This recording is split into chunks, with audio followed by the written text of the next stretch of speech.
it's Tommy Allen for TommyAllenMusic.com. This week we have Paul Long. Come check it out.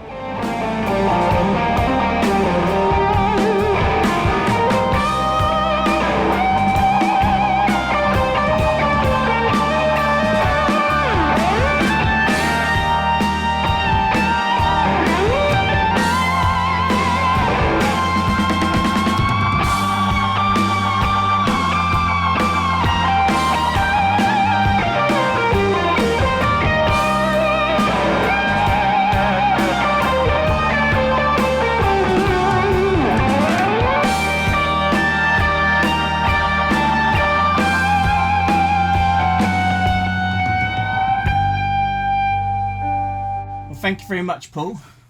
Okay, pleasure. Just turn that. Yeah, thank you very much for taking part. Sorry about because we was meant to hook up before, but then you, yeah. How you feeling? I'm okay. I get tired a lot quite quickly, and but I'm getting stronger. I've got to go back into hospital next week on Monday for them to fit me with a pacemaker cum defibrillator thing under my chest. That'll take care of my heart automatically if there's anything wrong with it. So, right. That excitement is still to come. But yeah, getting there. Bless you. Yeah, it was a bit of a shock because that was, well, obviously you weren't expecting it either, but it's. Yeah, no. It's just like bam, well, but no, it's good to see you up and about. And are you doing much music at the moment? Obviously not gigging, but writing. No, we're bringing out a Catfish live album in a couple of weeks' time. All heavy lifting on that was done really back at the end of July, early August, before I got taken ill, and so we just had to finish it off over the last week or two, just the final mixes and getting a CD and a DVD of a live stream we did at a venue near Milton Keynes. The next thing is we're working here on an acoustic album, which has been obviously shelved for a few months now, but we will get back to working on that again over the next week or two. Right, okay. And a video thing I saw a little bit of, which looked really great. The one on the main stage, I think it was a few months back, but you sort of gone into doing that as well, haven't you? Yes, the live stream we did as a band at the end of July, that we've made that into a live album, so it's all been remixed and re-video edited and for a DVD and a CD pack. Yeah, but did I see you've gone into doing that for other bands as well now? The streaming side. Oh, I record for other bands. I leave the DVD and video stuff to others. So I've done a little bit of video editing, but nothing professional. But yeah, I do record bands for albums and live stuff. Yeah. Was there much music around in your childhood growing up? Oh yeah, all the time. My dad was an amateur singer. He did amateur dramatics, musicals and shows. And my granddad before that, who I never knew, but he was a church singer as well. So there was always a lot of singing going on, certainly. And music from a very early age. I started playing guitar when I was about 5, 6, something like that. And I was a guitarist originally. I don't need to be anymore. I've got a better one, So, but yeah, no, always from a very early age. And then I went on to music college as well and sort of studied it. So afterwards, yeah. So what was your first introduction in your family, or? Yeah, it was family. Going and sitting in on all those musicals, and I also realised early on that I really liked rehearsals. It's interesting to see behind the scenes. You just go to a concert and think it all happens by magic, but I found a fascination in the process as well, doing all the lighting, getting the staging right, and doing all that. So I never got bored. Watching all those things. So what was your first instrument then? Guitar, you say? How old was you? I guess it was recorder at school, and then guitar. Keyboards, I'm self-taught really. I did that a little bit later on, but guitar, certainly classical guitar originally. I did all my exams and all that. Was you in bands in your early days back then, like teenage years? Yeah. By about early teenage years, yes. And doing a lot of folk music actually at that time as well. It was very, very popular folk revival going on in Devon at the time in the early to mid 70s. So yeah, a lot of that. And and then you always had bands. Music is a social activity, isn't it? You need to practice to get yourself good, but it's all about playing with other people. Yeah, and are you from Devon? Yeah, from Exeter originally. Yeah. Okay, and good music down there back then? There was back then, as I say, a big folk scene, but the trouble was there was no M5 then, so touring bands would stop at Bristol, and so if any band of any sort came to Exeter, you would go and see them. Didn't matter what they were, and I think that's been good because it opened me up to everything from big band to orchestras to bands like XTC to punk bands, and just a wide range of stuff because you just soaked it all in. Right, and who was your sort of famous bands at that time you were learning? Like your first record you got, or? Oh, the first record I bought with my own money was the Beatles' Paperback Writer. Yeah. Was you Beatles more than the Rolling Stones then? Oh, for sure. I was then, yeah. And did you want to do music as a career when you was coming out of school? Yeah, I'd say I came out of school and went to music college at the age of 16. And then that was it, really. I knew somehow I would be involved in music. Yeah, that was always not a plan. I mean, who can plan music? But that was the hope. Yeah. Because obviously, with the radio side, is that what you went into at an early age, like doing the producing and the mixing more? Yeah, that happened very early on. Well, mid to late teens, I got involved in doing theatre work in Exeter at the Northcote Theatre, doing sound and lights for them. And when I was at music college in London, eventually I then got involved in a lot more recording, and it seemed to be that I got more offers of work for recording than I did for playing. So it kind of flipped for a long time, and then I found myself in the BBC as a sound engineer after that. Yeah, was that like an advert you went for, or? Yeah, it was. It was an advert in the paper I never read. It was the Daily Mail, and it was on a table in a cafe, and I picked it up, and there was an advert in there for studio managers, they called them, sound engineers at BBC Radio. I thought, that sounds good. And I went into that to get into working on the music side, to do all the sessions that Maida Vale and all that sort of thing, John Peel sessions, and the live music side of BBC. That's what I got involved in very early on. So where did you start out then? What was your first sort of show? Well, I started out in the World Service, as we all had to when we were training. And then I eventually got in, then I did news, and then I got into the music side in about 87. And one of the first big things I did was the Nelson Mandela Day at Wembley Stadium in 88. And that's when I knew I'd ended up in the right place, so I could be involved in doing gigs like that. Live broadcast as well. It's exciting stuff. Yeah. When did you start with Paul Jones then? 2006, I think. Yeah, 2006. I produced his show for about 7-8 years. Yeah. And I guess is that when your sort of path went more down the blues route? Well, there already was quite a bluesy route, but it was always varied, and I still do vary what I listen to a lot. But I've always been interested in the blues. The band that got me into it was actually not really a blues band as such, but it was Little Feat, who always nodded back with a lot of blues stuff. And Lowell George has always been one of my guitar heroes, and they got me interested in that kind of music. And like a lot of people now, it might be Joe Bonamassa, it might have been Gary Moore, it might have been Paul Kossoff. You find that stuff, and then you go, well, where did they get it from? And you work your way back. And nowadays, the kids have a lot longer to work their way back through. But for me, it was working back through from Little Feat and Dr. Feelgood, bands like that, to find out where they got their inspiration from, and then finding the original blues guys from that. Right. Okay. And was you still playing guitar at that point in the 80s?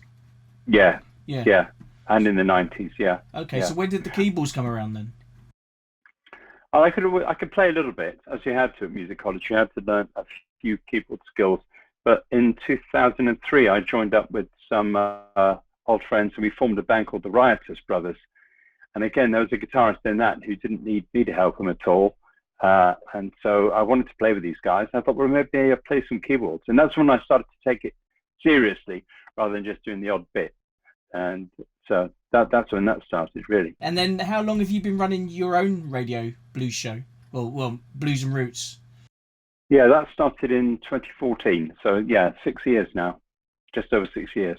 And is that a sort of easy thing to go into, like running your own show? I'd always had a hankering to do it, but whilst I was producing Paul Jones's show, I didn't have the time, and I was playing in bands as well. And once that stops, I thought there's no conflict of interest now. I can do this, and I learnt from the master, really, from Paul Jones, not to get in the way of the music, but to talk about the music and try and engage people and get them interested. That if you found something exciting, the trick then was to try and convey that to other people. And also learn from people like John Peel, never to talk over the music. Don't talk over the intros to records. Play the record if you're going to play it. And so, people like him, Peel was a big influence, Paul Jones, other people, mostly BBC people, like Johnny Walker, big influences on me as a broadcaster, yeah. Hosting with radios, is that easy to sort of get for your own shows? Onto the BBC, do you mean? Well, no, like where maybe yours is hosted, because I looked at trying to do a podcast and it just looked like a minefield of trying to get hosting and licensing and everything else. It can be. I mean, I started it out as just as a podcast, but after about 3 weeks, it got picked up by a network based in Canada called Blues and Roots Radio, and they liked the show and asked if I would do it and let it go out on their network. So that's what happened. So it was an internet thing. I mean, if you've got the equipment, you can start your own internet broadcasting. Well, podcasting, you don't need much gear to do it these days. I mean, if you want to do it in quality, then you need to have good gear. Yeah, well, it's more the licensing. It's the licensing stuff that put me off. I don't have to do that because the show goes out on Blues and Roots Radio, so they have to have the license. And it goes on demand on Mixcloud, and they have the license. So I'm supplying it to them. There's a minefield of legislation otherwise about licensing. Very difficult to work your way around, yeah. And obviously you have to apply in each country it's going to and all that stuff. Or... Yeah, it can be really tricky, yeah. As soon as you have music in a podcast, you open yourself up to potentially some difficulty, although it's all such small fry that there are loads of people I know who just put their stuff on iTunes or whatever, and they've not been found out or clamped down on. Do you pre-record the shows, or are they live? Or I pre-record. I try and do it as live, as if it were live, because there's a time difference. I mean, in Australia, I'm an overnight DJ, but in Canada and America, I'm a breakfast DJ. In the UK, it goes out at lunchtime. It's just all the time differences, really. So now I record it here in the home studio and send it off to them. And how long does it take to edit one show? It's been taking a little longer lately because I've not been as strong physically as I was until I got ill. So it's mainly affected my voice. My voice isn't as strong as it was, and then I'll listen back and go, no, you don't sound right, and do it again or something. But normally the hard part is the research, really, just finding the music to play. That takes quite a while, but actually doing it should only really take a little bit longer than it takes to say it and play the stuff. That's the idea. Well, it's like these. When I edit these, they take quite a while sometimes to cut in all the cuts and fades and different things. So sure. I just wondered with the radio show, is it the same sort of thing? Is it quite a time-consuming once you've done it all? Most time-consuming for me is the preparation, the research. What should I play? And then once I've decided, say, if somebody major dies, I tend to do an obituary program to them, and that can take, because you then got to learn a lot of life history and stuff like that. And I don't have a script. I've nothing written down. So I try and get into my head what I want to say, and so the preparation goes into that as well. Okay, and if you had to choose between radio and performing now, what would you pick? I mean, in a way, why would anybody want to do a radio show? You sat in a studio talking to yourself, it feels like. And I don't know. I shall carry on performing as long as I can. But also I realise that doing the radio show is probably easier physically. as I say, it must have been busy for you at some points in your life and young family, doing it all, like doing the radio show, gigging, and then obviously Yeah. having the family and that. So juggling all them elements, you know what I mean? Well, there wasn't any juggling really, because we have two sons, Matthew and James, who's older. And when James was born in '93, Matthew in '94, I stopped playing for more or less until we started the Riotous Brothers, really. Apart from doing the odd, like a Christmas party, the odd jam, the odd sit-in, but regular playing, I just couldn't do it. Not and to the BBC. I was traveling abroad with the BBC a lot. And so, yeah, the music took a bit of a backseat there until the kids were older. And what's your thoughts on why the blues doesn't receive the sort of media credits it deserves? I mean, like, because I've seen recently a few things where it's come under jazz, and you've got hip hop, pop, rock, country, but there's blues always seems to be missed off. It does seem to be a poor relation, doesn't it? I mean, there's a very healthy folk scene now and a jazz scene. And I'll tell you what, to my experience in folk and jazz, nobody sits around saying, well, that's not folk. And I think that's a problem the blues community has sometimes, that it tries to box itself in too much. Because, I mean, I'm guilty of playing at the far edge of it, really, on the rockier side of things. A lot of people would say that what we do in Catfish isn't blues. But the blues is at the root of everything we do. But it's all about contemporary influences for us, that we can't pretend to have the same influences as the Chicago guys or the Delta guys back in the 20s and 30s. Our influences aren't that culturally. They can't be. So, and we spend our lives soaking up influences from everywhere else. And so that's what we try to do. But I do recognize there's an image problem with the blues, which jazz and folks don't seem to have. I've never quite got to the bottom of it. I was going to say, where do you see the blues heading then in 5 years? I hope it continues to draw on these influences, or it will die. I do that with the radio show, and I did that with Paul Jones's show as well, that if all you are is curating a museum, it'll die. It has to evolve. It has to bring in new influences, but never forgetting what's at the root of it all. Do you have any hobbies? Do you have time for any hobbies? Hobbies? No, it's all been about music. Actually, no, that's not quite true. I like to go and watch my other son James play football. He's a PE teacher, and he plays football every weekend. And going to see him on a Saturday and Sunday would always be the antidote to whatever else I was doing in the music world. It had nothing to do with music, and none of the people I would talk to knew anything about music or the industry, and we'd talk football. And that, for me, was always the release from the music industry side of things. And where does he get that from then, the football? Well, I don't know. I'm not very sporty. My brother is. But from a very early age, he's been all about sport, football in particular, saying now he's a PE teacher. So, again, he followed his path, and we encouraged that. And Matthew followed his path into music. And so for with both of them, it's always about finding what they want to do and then helping them and allowing them to follow it. Is there any books you've read over the lockdown? Yeah, I've been catching up with some books over the last few years. This was another hobby, I guess. Over the last, when did I finish it? Last year, I did a history degree and then an MA in music with the Open University. So that was something that I would do if I was away for the BBC in a hotel or a band in a hotel room somewhere. This would pass the time. So I did an awful lot of reading, but it was all textbook stuff. And just over this summer now, last year, I've got back into reading other stuff. The one thing I've just finished is the Elvis Costello autobiography, which is really excellent.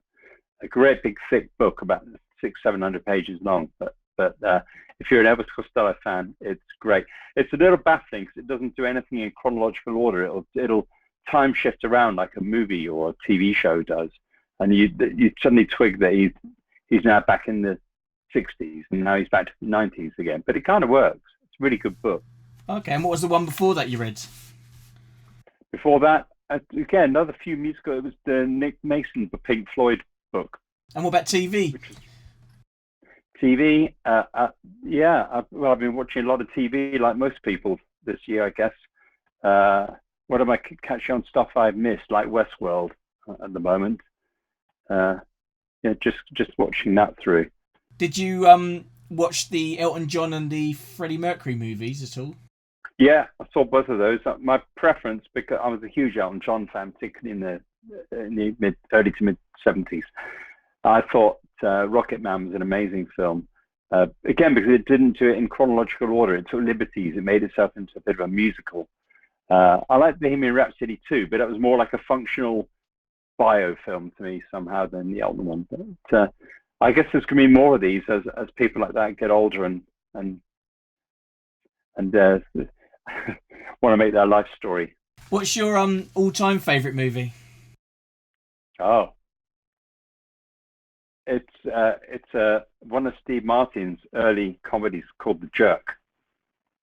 It's a screwball comedy, really. Nothing to do with music. There's nothing highbrow about it. Doesn't it have Sonny Terry in it? It does actually, doesn't it? Yeah. But it just makes me laugh all the way through.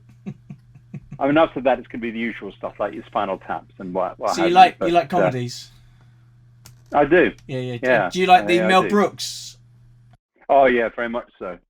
A lot of those films like Blazing Saddles and The Producers.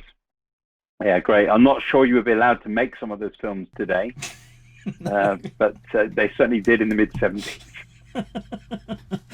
Oh dear. What else have I got in here? What's your Desert Island disc? Oh, this is going to be a bit different because it's not going to be. It's going to be classical music. It's going to be Shostakovich, the Fifth Symphony. I've always loved classical music as well as pop and blues and rock and prog rock. I'm very much into that. But I think that's one piece I keep coming back to, and I never tire of it. Okay. And who's your sort of, other than you know your own music and stuff, what other sort of music is up there for blues for you? Is it the American guys like Joe Bonamassa and Eric Johnson? Yeah, I like Joe very much. His new studio album is one of his best, I think. And he's really starting to be able to sing better as well these days. After that, again, I still like Little Feat and still listen to them regularly. John Cleary, amazing piano player, English guy who now lives in New Orleans and does some great funk stuff. Of the classic stuff, I love B.B. King. And what about female artists? Bonnie Raitt, a big fan. Susan Tedeschi Trucks Band, huge fan of that. Jo Harmon over here, I like her very much. I seem to play a lot of female artists on the radio show actually lately, looking back at what I've been doing recently. No plan to that, it's just the way it falls out. If you could go back in time and give a younger you some advice, what advice would you give yourself? Oh, I don't know really, because I set out with an idea of doing music and followed it, and somehow it happened. So that would be my advice, really, because there were times when it was very hard, times when I was unemployed and was about to lose the place I was living in and stuff like that, and stuck it out. There are going to be some of those difficult times, more so in music than almost anything else, I think. But musicians tend to not be able to do anything else. You know, it's a passion that we have, and somehow to be in that world matters. Is that sort of advice you pass on to Matt and that? Is that the same sort of thing? Just keep with what you're doing, follow you. Yeah, I couldn't say no. Matt said at 16, I want to leave school and go to music college and play the guitar. And I thought, that's what I did. How can I say no to that? So, yeah, do it. I'll just ask you some quick fire questions then to see. So, in the box or outside the box? Inside, but with the lid off. Joe Bonamassa or Kenny Wayne Shepherd? Joe. Superman or Batman? I have a very low threshold for watching any Marvel or any of those Cape Crusader type films. They bore me very quickly, but I would go for Batman. Yeah, they really do. They really do. And Matt will tell you how annoyed that makes him because he's well into it. But I guess Batman, if I had to choose. Love or money? Love, but money helps. Blues or rock? Oh, well, I play both. That's not fair. That's right. I said to Eddie Martin, guitar or Eddie Martin. I said, guitar or harmonica. So that tore him down the middle. Yeah. Yeah. No. So blues or rock? What would you pick? Blues, but on the rocky edge of blues. Cut or boost? Oh, it's always boost, isn't it? Tea or coffee? Tea. Cash or card? It's card at the moment. I haven't had any cash in my wallet since about March, I don't think. Well, thank you very much, Paul, for your time. Yeah, pleasure. I really appreciate you taking the time out to do this while you're still in recovery and stuff. So thank you. Yeah, thank you. And hopefully I'll catch up with you and Matt real soon. On the road somewhere. Well, hopefully. Hope so. As soon as we're allowed out again, we're there. Yeah, no, it'd be good to see you all. Yeah, and likewise. Look after yourselves. Will do. All Cheers. right, man. Give us thumbs. Cheers. Bye. Hey, it's Tommy Allen from TommyAllenMusic.com, and that was Paul Long. You can find out more about him on his Facebook page, Blues and Roots Connections. Next week we have John Amor, great guitar player, so please come check that out here on Tommy Allen Music at 7 p.m. next Wednesday. Please give us a like, hit the subscribe button. Until next week, a word from our director.